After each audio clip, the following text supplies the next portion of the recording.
नमस्कार दोस्तों, मैं मनीष कुमार आपका बहुत बहुत स्वागत करता हूं आपके अपने YouTube channel Manish study point से। दोस्तों आज है 11 मई। तो 11 मई से संबंधित जितनी भी करंट अफेयर की घटनाएं हैं उन पर डिस्कस करेंगे। तो 11 मई से पहला क्वेश्चन, हाल ही में फोर्ब्स इंडिया बिलियनियर्स लिस्ट 2020 में कौन शीर्ष पर रहा है। तो फोर्ब्स इंडिया बिलियनियर्स लिस्ट जो 2020 की जो लिस्ट जारी की गई है, इसमें शीर्ष पर रहे हैं मुकेश अंबानी और सेकंड नंबर पर रहे हैं राधाकृष्ण दमानी। ये कौन है? तो ये डी मार्ट के संस्थापक। और मुकेश अंबानी कौन है? तो ये रिलायंस ग्रुप के चेयरमैन है। अब बात करते हैं क्वेश्चन नंबर सेकंड की। तो सेकंड क्वेश्चन है, हाल ही में मूडीज ने वित्त वर्ष 2020-21 के लिए भारत की विकास दर को घटाकर कितना कर दिया गया है। तो मूडीज ने वित्त वर्ष 2020 और 2021 के लिए भारत की जो विकास दर है उसको घटाकर कर दिया है 0%। मतलब कि वित्त वर्ष 2020 और 21 में अकॉर्डिंग टू मूडीज, मतलब कि मूडीज के अनुसार भारत की जो विकास दर वो कितनी रहेगी, वो 0% रहेगी। इसकी जो मेन वजह है कोरोना वायरस का संक्रमण। क्योंकि कोरोना वायरस के संक्रमण के कारण ही विभिन्न देशों की अर्थव्यवस्था अभी बहुत ज़्यादा लड़खड़ा गई है। तो इसी को देखते हुए मूडीज ने एक रिपोर्ट जारी की है और इसमें 2000 वित्त वर्ष 2020 और 21 के लिए भारत की विकास दर को घटाकर 0% कर दिया है। अगर बात करें मूडीज की, तो मूडीज की स्थापना, ये एक रेटिंग एजेंसी है अमेरिका की। स्थापना हुई थी 1909 में। मुख्यालय है न्यूयॉर्क में और CEO हैं मूडीज के रेमंड मैकडेनियल जूनियर। अब बात करते हैं कुछ अन्य रेटिंग एजेंसियों की जिन्होंने की भारत की विकास दर वित्त वर्ष 2020 और 21 में अनुमानित की है। मतलब कि वित्त वर्ष 2020-21 के लिए अनुमानित भारत की विकास दर ये बिल्कुल लेटेस्ट है जितनी भी ये विकास दरें हैं। तो पहले नंबर पे है भारतीय उद्योग परिसंघ। इसने जो घोषणा की है भारत की विकास दर रहेगी 0.9% से 1.5%। फिच रेटिंग के अनुसार 0.8%।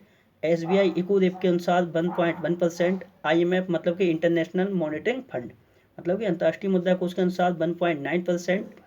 S&P का मतलब स्टैंडर्ड एंड पुअर्स रेटिंग के अनुसार भारत की विकास दर रहेगी 1.8। क्रिसिल के अकॉर्डिंग रहेगी 1.8। UN मतलब कि यूनाइटेड नेशंस संयुक्त राष्ट्र के अकॉर्डिंग रहेगी 4.8। ADB मतलब कि एशियन डेवलपमेंट बैंक, एशियाई विकास बैंक, इसके अनुसार रहेगी 4%। विश्व बैंक के अनुसार रहेगी 1.5 से लेकर 2.8%। गोल्डमैन सैक्स इसके अनुसार रहेगी 1.6% और इंडिया रेटिंग के अनुसार रहेगी भारत की विकास दर 1.9%। ये सब जो जितनी भी ये रेटिंग है ये सब लेटेस्ट है। अब बात करते हैं क्वेश्चन नंबर 3 की। तो तीसरा क्वेश्चन है, हाल ही में किस खेल महासंघ के अध्यक्ष नरेंद्र सिंह बत्रा का कार्यकाल 2021 तक बढ़ाया गया है। तो नरेंद्र सिंह बत्रा ये किस खेल महासंघ के अध्यक्ष हैं? तो ये अध्यक्ष हैं अंतर्राष्ट्रीय खेल महासंघ के। हालांकि जो 2020 में जो अंतर्राष्ट्रीय हॉकी महासंघ था, इसका एक आयोजन, मतलब इसकी एक बैठक आयोजित की जानी थी, लेकिन वो बैठक अब 2021 के लिए टाल दी गई। अगर वो बैठक हो जाती तो उसी बैठक के बाद नरेंद्र सिंह बत्रा का जो कार्यकाल वो समाप्त हो जाता। हालांकि वो बैठक अभी नहीं हुई है क्योंकि कोरोना वायरस के कारण अब वो स्थगित करके 2021 में कर दी गई है। तो इसीलिए इनका जो कार्यकाल है वो 2021 तक अब बढ़ गया है। तो नरेंद्र सिंह बत्रा ये कौन है? अंतर्राष्ट्रीय हॉकी महासंघ के अध्यक्ष हैं। बात करें अंतर्राष्ट्रीय हॉकी महासंघ की, मतलब कि फेडरेशन ऑफ इंटरनेशनल हॉकी। अब बात करें, स्थापना हुई थी इसकी 1924 में ही और मुख्यालय कहाँ है? तो मुख्यालय है लुसाने, स्विट्जरलैंड में। और 1924 में ही बेलगांव अधिवेशन भी हुआ था जिसमें महात्मा गांधी ने अध्यक्षता भी की थी। बात करते हैं क्वेश्चन नंबर 4 की। तो चौथा क्वेश्चन है, हाल ही में विश्व प्रवासी पक्षी दिवस कब मनाया गया है। तो हाल ही में जो विश्व प्रवासी पक्षी दिवस है ये मनाया गया है 9 मई के लिए। और हर वर्ष ये विश्व प्रवासी जो पक्षी दिवस होता है, हर वर्ष एक वर्ष में ये 2 बार मनाया जाता है। एक वर्ष में 2 बार मनाया जाता है। ये मई तथा अक्टूबर के दूसरे शनिवार के लिए मनाया जाता है। तो इस बार मई का जो दूसरा शनिवार पड़ा है वो पड़ा है 9 मई के लिए।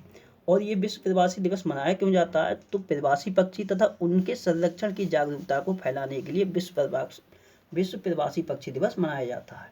मैंने यहाँ नीचे नोट भी कर दिया है कि वर्ष में 2 बार मनाया जाता है, मई तथा अक्टूबर के दूसरे शनिवार को। अर्थात ये 9 मई में तो मनाया गया है, अब ये कब मनाया जाएगा? तो अक्टूबर में जो दूसरा शनिवार पड़ेगा वो 10 अक्टूबर के लिए।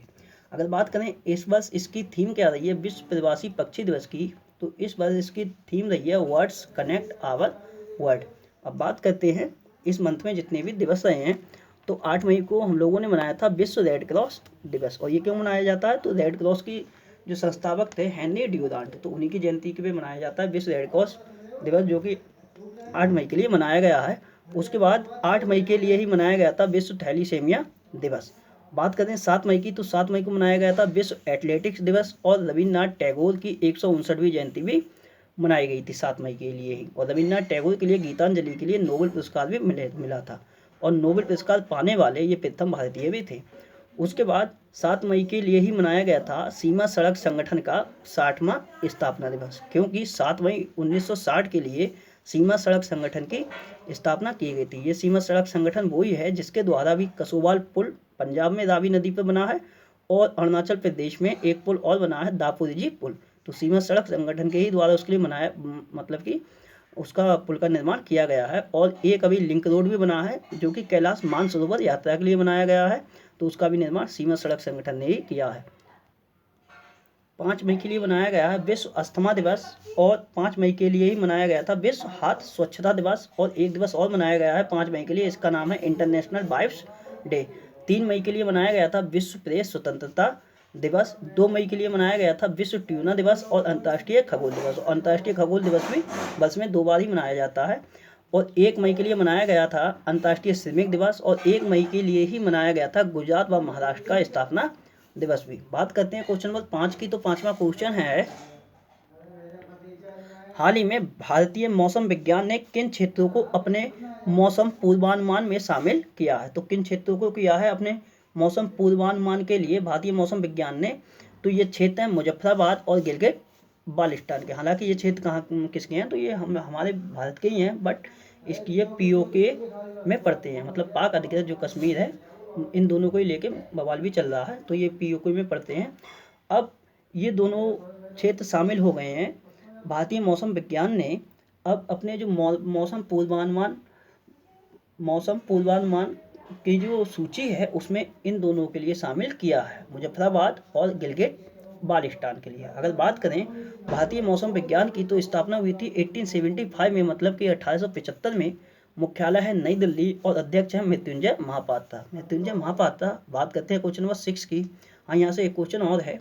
ये जो भारतीय मौसम जो विज्ञान है, इसके जो अध्यक्ष है मृत्युंजय महापात्रा, इनका एक उपनाम है, काफ़ी इम्पोर्टेंट है, तो इनके लिए साइक्लोन मैन ऑफ इंडिया के नाम से भी जाना जाता है। मतलब कि साइक्लोन मैन ऑफ इंडिया के नाम से भी जाना जाता है मृत्युंजय महापात्रा के लिए। बात करते हैं क्वेश्चन नंबर 6 की, तो 6 क्वेश्चन है, हाल ही में किस राज्य की सरकार ने प्रवासी राहत मित्र नामक ऐप को लॉन्च किया है। तो प्रवासी राहत मित्र नामक एक ऐप लॉन्च किया है उत्तर प्रदेश की सरकार ने, और इस ऐप के माध्यम से सरकारी योजनाएं व नौकरियों से जोड़ने व कौशल के अनुसार रोजगार खोजने में मदद हेतु ये ऐप लॉन्च किया गया है। और ये प्रवासी व्यक्तियों के लिए होगा, तो सरकारी योजनाएं जो भी लॉन्च होंगी, तो इस ऐप के माध्यम से उनकी नॉलेज ले ली जाएगी। उसके बाद नौकरी से जोड़ने के लिए, और जो अपनी मतलब क्षमता के अनुसार रोजगार खोजने में भी मदद करेगा ये प्रवासी राहत मित्र नामक ऐप। अगर बात करें उत्तर प्रदेश की, तो उत्तर प्रदेश की राजधानी है लखनऊ, मुख्यमंत्री हैं योगी आदित्यनाथ, राज्यपाल हैं आनंदीबेन पटेल, और उत्तर प्रदेश का जो हाईकोर्ट है उसके मुख्य न्यायाधीश हैं गोविंद माथुर। उत्तर प्रदेश का हाईकोर्ट कहाँ पड़ता है, तो पड़ता है इलाहाबाद हाईकोर्ट। अगर बात करें उत्तर प्रदेश के कुछ पॉइंटों की, तो उत्तर प्रदेश की जानकारी मैं जनवरी से ही दे रहा हूँ, तो सबसे पहले जनवरी से स्टार्ट करते हैं। 20 या 25 पॉइंट मैं आपके लिए बताऊंगा। तो राष्ट्रीय जो पुलिस एकेडमी है उसकी भी स्थापना कहाँ की गई है, कहाँ की नहीं गई है अभी, ये की जाएगी तो उत्तर प्रदेश के ग्रेटर नोएडा में की जाएगी। उसके बाद उत्तर प्रदेश जो परिवहन निगम है उसके द्वारा महिलाओं की सुरक्षा के लिए दामिनी नामक पहल की शुरुआत की गई थी। उसके बाद बात करें, जो डिफेंस एक्सपो 2020 का आयोजन हुआ था वो लखनऊ उत्तर प्रदेश में किया गया था। और उसके बाद शहीद अशफाक उल्लाह खान के नाम पर एक चिड़ियाघर बनाने की भी घोषणा की है, और ये चिड़ियाघर बनाया जाएगा कहाँ पे, तो उत्तर प्रदेश के गोरखपुर जिले में। और गोरखपुर की ही मूल निवासी हैं सामिया नसीम। क्या नाम है इनका, तो ये हैं सामिया नसीम, जो कि जिनके लिए शिकागो में जज के रूप में नियुक्त किया गया है। उसके बाद 23वां जो राष्ट्रीय युवा महोत्सव हुआ था उसका भी आयोजन लखनऊ में ही किया गया था। और 7वें जो कॉमनवेल्थ पार्लियामेंट्री एसोसिएशन सम्मेलन था उसका भी आयोजन लखनऊ में किया गया था, और उद्घाटन किया गया था लोकसभा अध्यक्ष ओम बिरला के द्वारा। और भारत का जो पहला हेल्थ एटीएम की शुरुआत की गई है वो लखनऊ से ही की गई है। उसके बाद अखिल भारतीय पुलिस विज्ञान जो कांग्रेस का जो आयोजन किया गया था वो लखनऊ में ही किया गया था। और सैमसंग जो कि दक्षिण कोरिया की एक मोबाइल निर्माता कंपनी है, तो सैमसंग के द्वारा पहली फ़ोन डिस्प्ले इकाई की स्थापना कहाँ की जाएगी, तो उत्तर प्रदेश के नोएडा शहर में की जाएगी। और उत्तर प्रदेश के द्वारा मुख्यमंत्री कृषक दुर्घटना योजना भी चलाई गई थी। और भारत का पहला जो पशु स्मारक होगा उसकी स्थापना कहाँ की जाएगी, तो उसमें एक जिला पड़ता है उत्तर प्रदेश में, मेरठ, तो यहाँ पर की जाएगी मेरठ में। उसके बाद भारत तथा अफ्रीका के बीच जो पहला सम्मेलन का आयोजन किया गया था वो भी कहाँ किया गया, तो वो लखनऊ में किया गया था। उसके बाद उत्तर प्रदेश का एक शहर है गाजियाबाद। गाजियाबाद, तो गाजियाबाद से 3 क्वेश्चन है कि गाजियाबाद पुलिस के द्वारा एक ऑपरेशन नकेल चलाया गया था, और ये ऑपरेशन नकेल जो चलाया गया था ये महिलाओं की सेफ्टी से संबंधित था। उसके बाद गाजियाबाद में ही जो अफगानिस्तान के पुलिस अधिकारी हैं उनका प्रशिक्षण कार्यक्रम का आयोजन भी गाजियाबाद में ही किया गया था। और भारत तथा ब्रिटेन के बीच जो 5वां वायुसेना अभ्यास था जिसका नाम था इंद्रधनुष, उसका भी आयोजन कहाँ किया गया था, तो ये गाजियाबाद में किया गया था, गाजियाबाद में हिंडन एयरबेस पे। उसके बाद उत्तर प्रदेश राज्य सरकार ने अपने प्राथमिक स्वास्थ्य केंद्रों पर आरोग्य मित्र की नियुक्ति की भी घोषणा की है। क्या नाम से, तो आरोग्य मित्र नाम से इनकी नियुक्ति की जाएगी। उसके बाद कौशल शतरंग योजना तथा युवा हब की योजना की भी शुरुआत उत्तर प्रदेश सरकार के द्वारा ही की गई है। और उत्तर प्रदेश की एक बैंक है, चूंकि मुख्यालय इसका लखनऊ में है और लखनऊ उत्तर प्रदेश में पड़ रहा है, तो इसीलिए मैं बता दे रहा हूँ। तो इस बैंक का नाम है सिडबी बैंक। तो सिडबी बैंक से 3 क्वेश्चन हैं कि सिडबी ने नए उद्यमियों के लिए एक ट्रेन भी चलाने की घोषणा की है जिसका नाम है स्वावलंबन एक्सप्रेस। क्या नाम है, तो इसका नाम है स्वावलंबन एक्सप्रेस। उसके बाद सिडबी बैंक ने ही जो लघु तथा मध्यम वर्ग के जो उद्योग हैं उनके लिए एक ऋण योजना शुरू की है जिसका नाम है सेव प्लस ऋण योजना।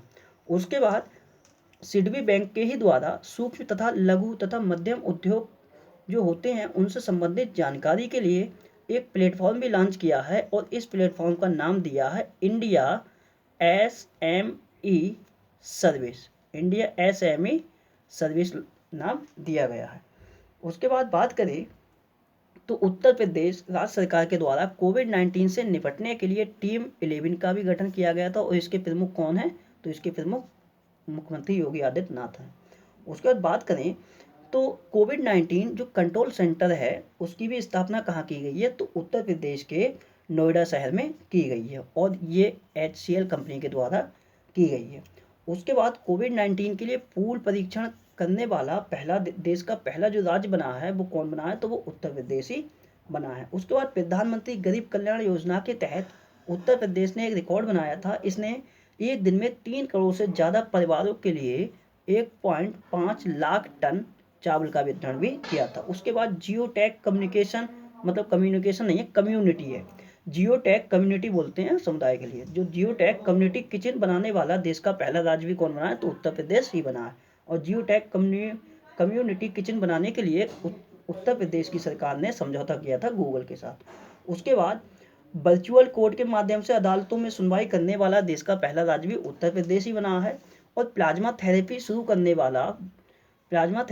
करने वाला पहला जो सरकारी अस्पताल बना है भारत का वो कौन सा है, तो वो किंग जॉर्ज मेडिकल यूनिवर्सिटी। ये कहाँ पड़ती है, तो ये लखनऊ उत्तर प्रदेश में ही पड़ती है। और हाल ही में उत्तर प्रदेश के गोरखपुर टेराकोटा के लिए GI टैग भी प्रदान किया गया है। और जो इम्यूनिटी जो सिस्टम होता है उसको मजबूत बनाने के लिए तथा उपाय सुझाने के लिए आयुष कवच कोविड ऐप भी लॉन्च किया है उत्तर प्रदेश की सरकार ने। और उसके बाद कल मैंने एक क्वेश्चन ऑन भी नोट कराया था कि जो भारत डायनामिक लिमिटेड जो कंपनी है हैदराबाद की, उसने IIT कानपुर के साथ समझौता भी किया है। किसके लिए, तो ये सस्ते वेंटिलेटर के निर्माण के लिए। अब बात करते हैं क्वेश्चन नंबर 7 की। तो 7वां क्वेश्चन है, हाल ही में रक्षा मंत्रालय ने भारतीय वायुसेना के हवाई अड्डों के आधुनिकीकरण हेतु किसके साथ समझौता किया है, तो ये समझौता किया है रक्षा मंत्रालय ने टाटा पावर के साथ में। और इसके माध्यम से होगा क्या, तो जो भी हवाई अड्डे हैं उनका आधुनिकीकरण करेगा कौन, टाटा पावर। टाटा पावर के लिए इस बात की जिम्मेदारी दी गई है। बात करें अगर टाटा पावर की, तो टाटा पावर की स्थापना हुई थी 1919 में, मुख्यालय है मुंबई में, और CEO हैं टाटा पावर के प्रवीण सिन्हा। और बात करें अगर ब्रांड एम्बेसडर की, तो ब्रांड एम्बेसडर मैंने इसीलिए नोट की है क्योंकि इनकी नियुक्ति इसी वर्ष की गई और इनका नाम है शार्दुल ठाकुर। और टाटा पावर से एक क्वेश्चन और था, इसके लिए एक अवार्ड भी मिला था, क्या नाम था उस अवार्ड का? नाम था एडिसन पुरस्कार। तो एडिसन पुरस्कार से भी सम्मानित किया गया था टाटा पावर। उसके बाद बात करें रक्षा मंत्री की, तो रक्षा मंत्री वर्तमान समय में कौन है? तो ये है राजनाथ सिंह, जिनके द्वारा ही अभी हाल ही में जो कैलाश मानसरोवर यात्रा के लिए जो लिंक रोड बना है उसका उद्घाटन किया गया है राजनाथ सिंह के द्वारा वीडियो कॉन्फ्रेंसिंग के माध्यम से। अब बात करते हैं क्वेश्चन नंबर 8 की। तो 8वां क्वेश्चन है, हाल ही में किस देश के द्वारा कोविड-19 के लिए मोनोक्लोनल न्यूट्रलाइजिंग एंटीबॉडी विकसित की गई है? तो कोविड-19 के लिए मोनोक्लोनल न्यूट्रलाइजिंग एंटीबॉडी विकसित की गई है इजराइल देश के द्वारा है। इजराइल का एक रिसर्च सेंटर है जिसका नाम है इंस्टीट्यूट फॉर बायोलॉजिकल रिसर्च। तो इसी के शोधकर्ताओं ने ये मोनोक्लोनल न्यूट्रलाइजिंग एंटीबॉडी विकसित की है। अब होता क्या है, जैसे प्लाज्मा थेरेपी होती है, तो जैसे अब इसमें क्या किया जाएगा, जैसे कोई एक कोशिका होगी, उस कोशिका से एंटीबॉडी को अलग करके कोविड-19 के प्रभाव जो होगा उसको समाप्त करने की तकनीकी है ये। हालांकि जितनी भी अभी एंटीबॉडी बनाई जा रही हैं, लेकिन ये जो इजराइल है इसने इस बात का दावा किया है कि इसके माध्यम से कोरोना वायरस के लिए ख़त्म किया जा सकता है।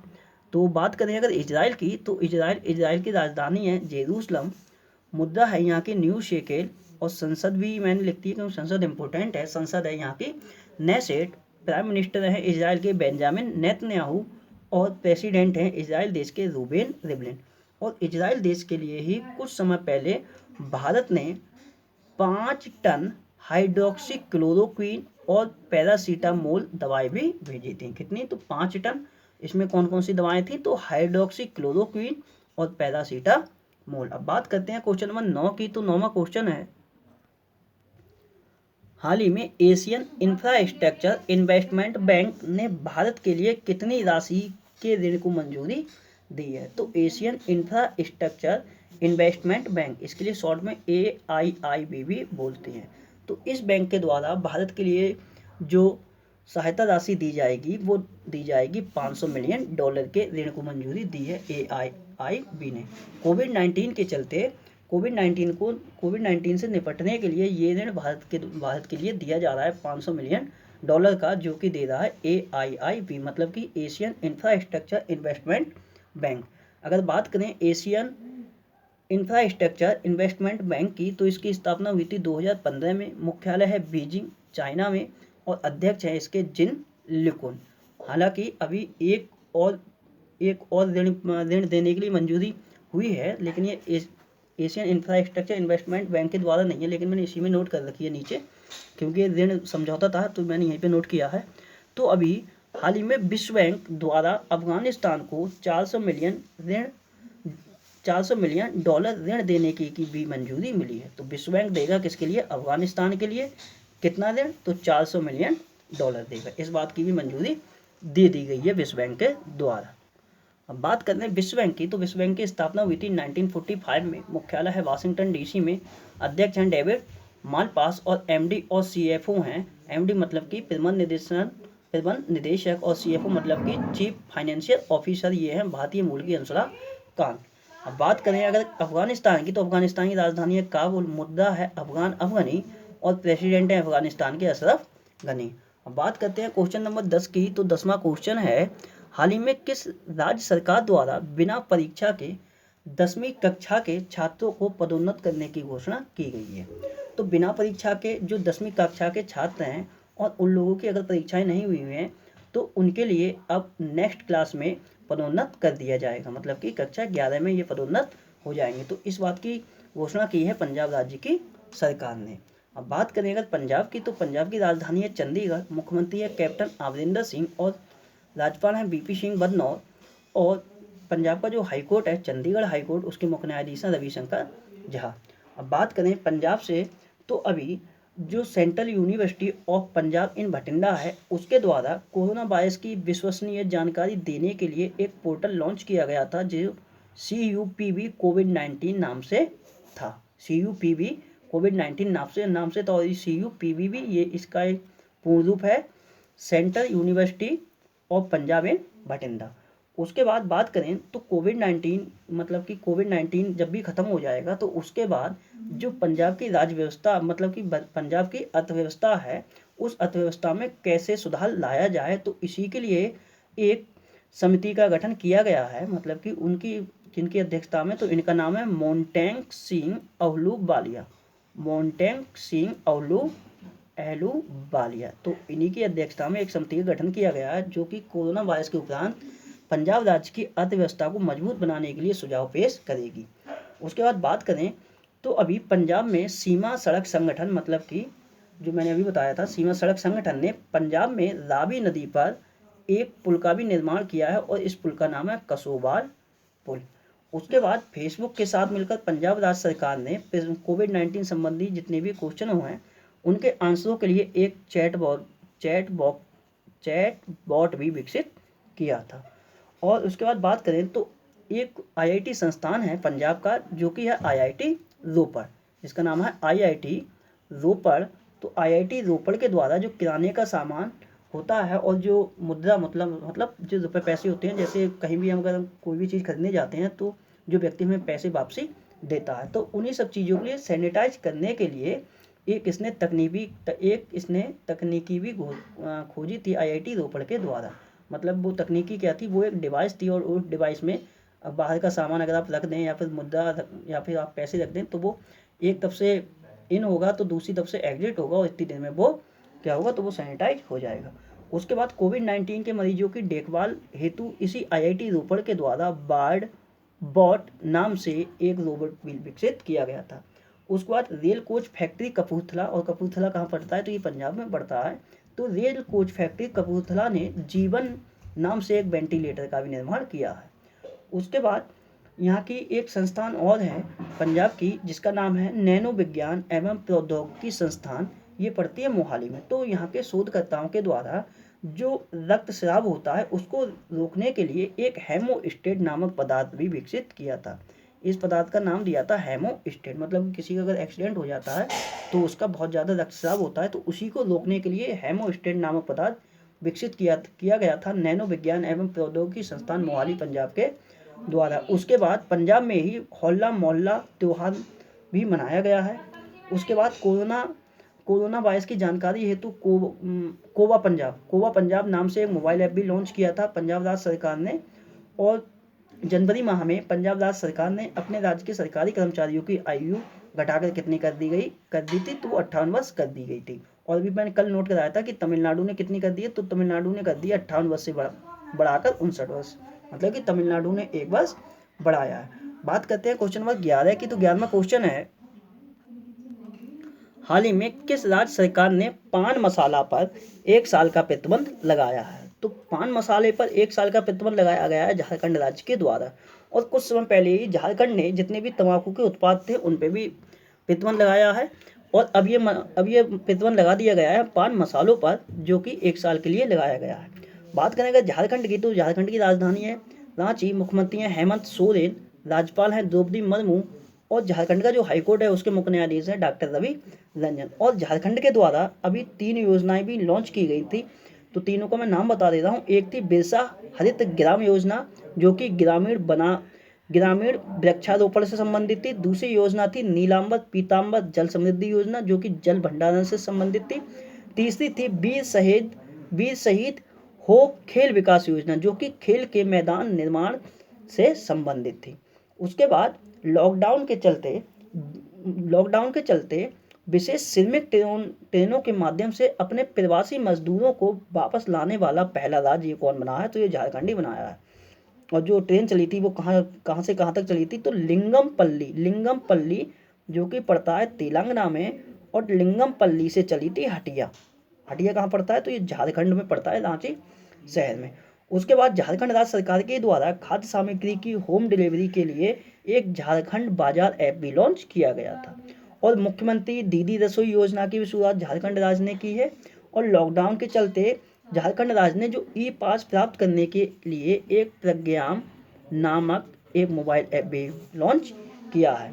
और ग्रीन पीस इंडिया की रिपोर्ट आई थी जिसके अनुसार भारत का सबसे प्रदूषित शहर घोषित किया गया था झारखंड का झरिया। उसके बाद एक विधानसभा सीट है झारखंड की जिसका नाम है गोड्डा। तो गोड्डा विधानसभा सीट से विधायक हैं अमित मंडल। तो अमित मंडल के लिए अभी उपराष्ट्रपति एम वेंकैया नायडू के द्वारा आदर्श विधायक सम्मान से भी सम्मानित किया गया है। अब बात करते हैं क्वेश्चन नंबर 12 की। तो 12वां क्वेश्चन है हाल ही में किस राज्य के द्वारा संजीवनी वाहन विकसित किया गया है। तो ये संजीवनी वाहन विकसित किया गया है मध्य प्रदेश की सरकार के द्वारा।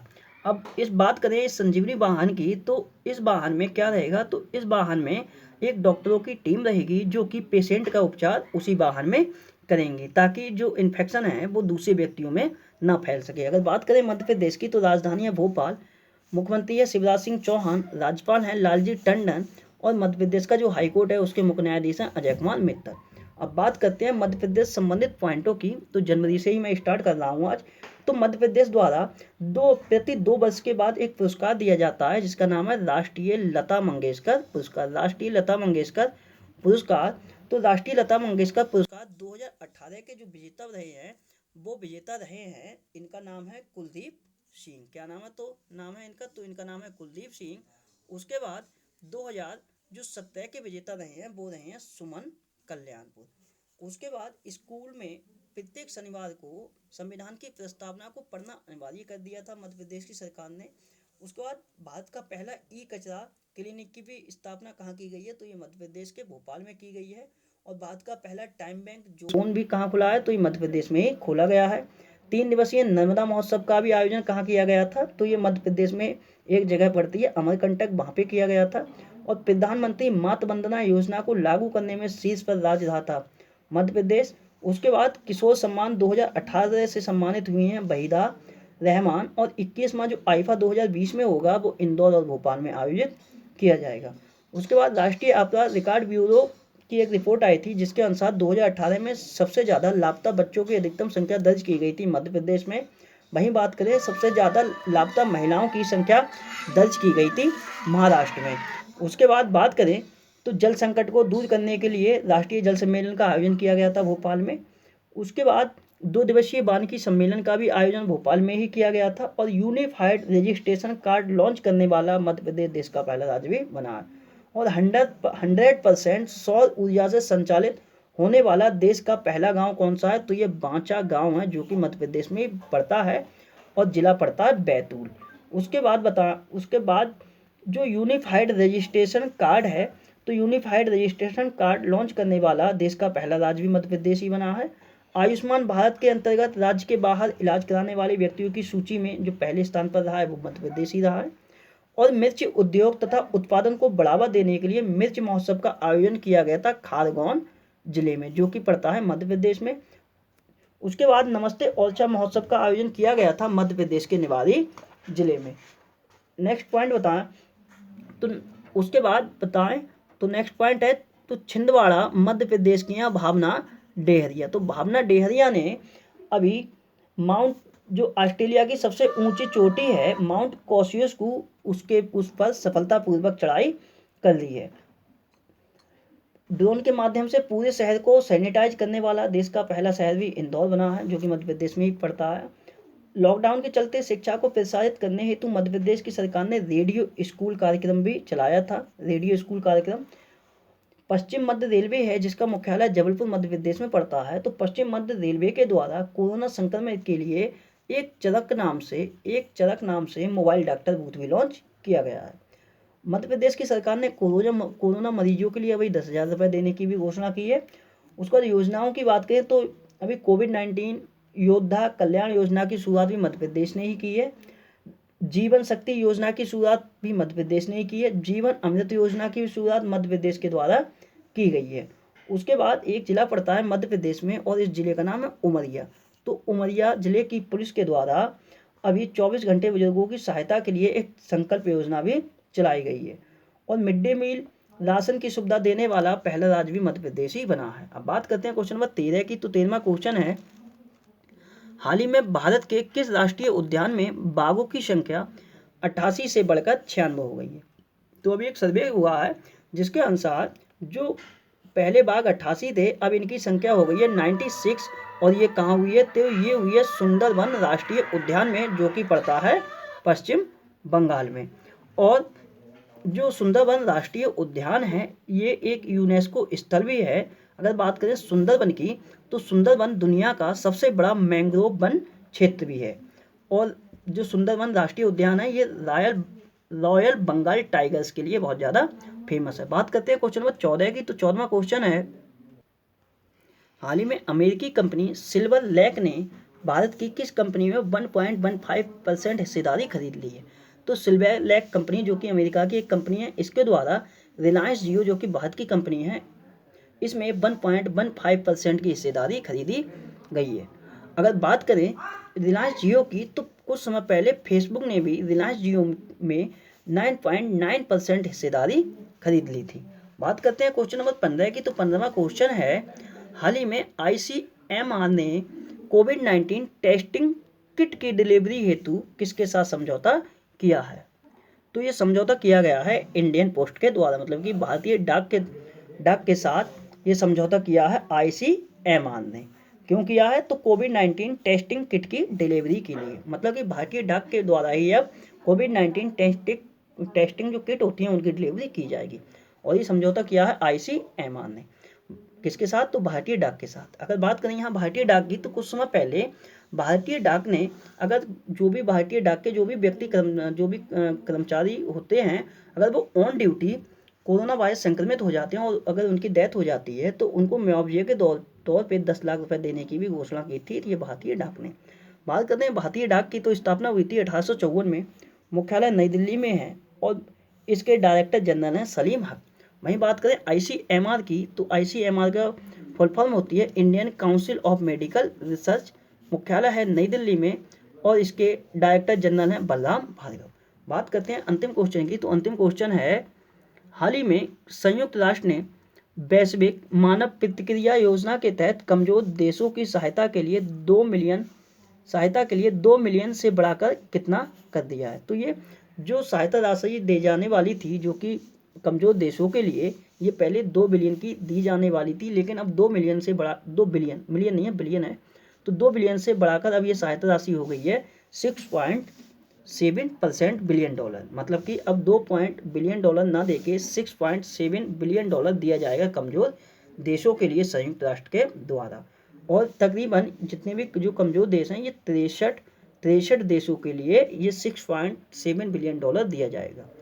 क्योंकि ये देगा संयुक्त राष्ट्र। तो संयुक्त राष्ट्र मतलब कि यूनाइटेड नेशन स्थापना हुई थी 1945 में, मुख्यालय न्यूयॉर्क में और इसके महासचिव हैं एंटोनियो गुतेरेस, जो कि बिलोंग करते हैं पुर्तगाल से।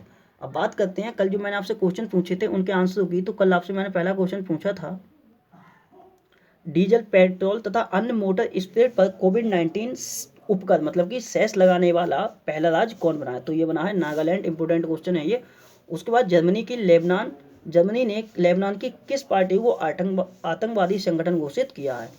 तो ये लेबनान की पार्टी है जिसका नाम है हिजबुल्लाह संगठन। तीसरा क्वेश्चन है, इराक के नए प्रधानमंत्री कौन नियुक्त हुए हैं? तो ये नियुक्त हुए हैं, इनका नाम है मुस्तफा अल कादेमी।